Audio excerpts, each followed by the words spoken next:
നമസ്കാരം. ഇക്കിഗായിലേക്ക് ഏവർക്കും സ്വാഗതം. സ്റ്റേഷൻ 18 വൈകിയെത്തുന്ന തിരിച്ചറിവ്. ബിന്ദുക്കൾ കൂട്ടിയോജിപ്പിക്കുമ്പോൾ. സ്റ്റാൻഫോർഡ് സർവകലാശാല വിദ്യാർത്ഥികളോട് apple company CEO Steve jobs തന്റെ പ്രസംഗത്തിൽ ഇങ്ങനെ പറഞ്ഞു: ജീവിതത്തിലെ ഓരോ ബിന്ദുവും ചേർക്കണമെങ്കിൽ മുന്നോട്ട് മാത്രം നോക്കിയാൽ പോരാ, പിറകിലേക്കും നോക്കണം. അവ നിങ്ങളുടെ ഭാവിയിലേക്കുള്ള ബന്ധമാണെന്ന് വിശ്വസിക്കണം. വിശ്വാസം വേണം നിങ്ങളുടെ ധൈര്യത്തിൽ, വിധിയിൽ, ജീവിതത്തിൽ. ഭൂതകാലത്തിന്റെ ബിന്ദുക്കൾ ഭാവിയിലേതുമായി ബന്ധപ്പെടും എന്നത് നിങ്ങൾക്ക് ആത്മവിശ്വാസം നൽകും.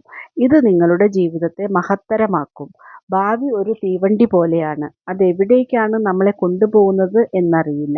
എല്ലാ മനുഷ്യർക്കും പുതിയ ഒരു യാത്ര തുടങ്ങുമ്പോൾ ഭയവും സംശയവും ഉണ്ടാവും. കാരണം ഇന്ന് ചെയ്യുന്നത് നാളെ ഉപകാരപ്പെടുമോ എന്നറിയില്ല. തിരിഞ്ഞു നോക്കിയാലാണ് ജീവിതം മനസ്സിലാവുക. പക്ഷെ ജീവിതം മുന്നോട്ടാണ്. സോറൻ കീർഗഗാഡ് തന്റെ വിദ്യാർത്ഥി ജീവിതത്തിൽ ഒന്നുമാവാതെ ഒടുവിൽ കയ്യെഴുത്തുശാസ്ത്രം പഠിക്കാൻ പോയപ്പോൾ അതാവും തന്നെ പിന്നീട് ഏറ്റവും നല്ല ഫോണ്ടുകൾ ഉണ്ടാക്കാൻ സഹായിക്കുക എന്ന് സ്റ്റീവ് ജോബ്സ് കരുതിയില്ല.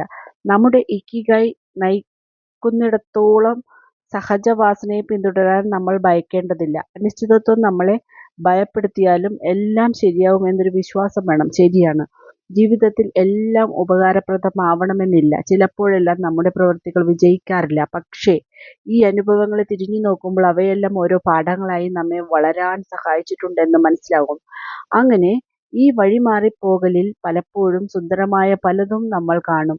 അവയെല്ലാം നമ്മൾ പ്രതീക്ഷിക്കാത്ത കണ്ടുപിടുത്തങ്ങളാവും. കൊളംബസ് അമേരിക്കയിൽ എത്തുന്നതിനു മുമ്പ് കണ്ട കാഴ്ചകളും കണ്ടുപിടിത്തങ്ങളുമാണ് ലക്ഷ്യത്തേക്കാൾ സുന്ദരമായത്. ഭൂതകാലത്തു നിന്നുള്ള ബിന്ദുക്കളെ യോജിപ്പിക്കുക. ഇത്രയും കാലമെടുത്ത പാതകൾ മനസ്സിലാക്കി ഭാവിയിലേക്ക് പോകുമ്പോൾ ചില ചോദ്യങ്ങൾ സ്വയം ചോദിക്കുന്നത് നല്ലതാണ്. കഴിഞ്ഞ 5 വർഷത്തിൽ നിങ്ങളുടെ ജീവിതത്തിലുണ്ടായ ഏറ്റവും പ്രധാനപ്പെട്ട സംഭവം എന്ത്?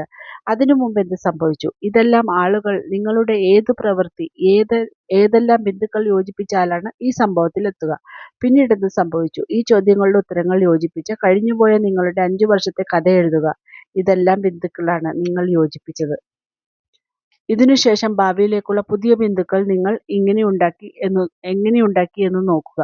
ഇപ്പോൾ ഏറ്റവും അധികം സമയം ചെലവഴിക്കുന്നത് എന്തിനു വേണ്ടിയാണ്? ഭാവിയിൽ ഇതിന്റെ ഫലം എന്താവും എന്ന് നിങ്ങൾക്കറിയാമോ? ഇത്രയും കാലം നിങ്ങൾ ചെയ്യാൻ ആഗ്രഹിച്ചത് വിജയിക്കില്ല എന്ന ഭയം മൂലം മാറ്റിവെച്ച എന്തെങ്കിലും കാര്യമുണ്ടോ? സമയമെടുത്ത് ഇത് ചെയ്യാൻ ശ്രമിക്കുക. പെട്ടെന്ന് ഫലം ലഭിച്ചില്ലെങ്കിലും ഒടുവിൽ ബിന്ദുക്കൾ യോജിപ്പിച്ച് പ്രയത്നങ്ങൾക്ക് ഒരർത്ഥമുണ്ടാകും. Thank you.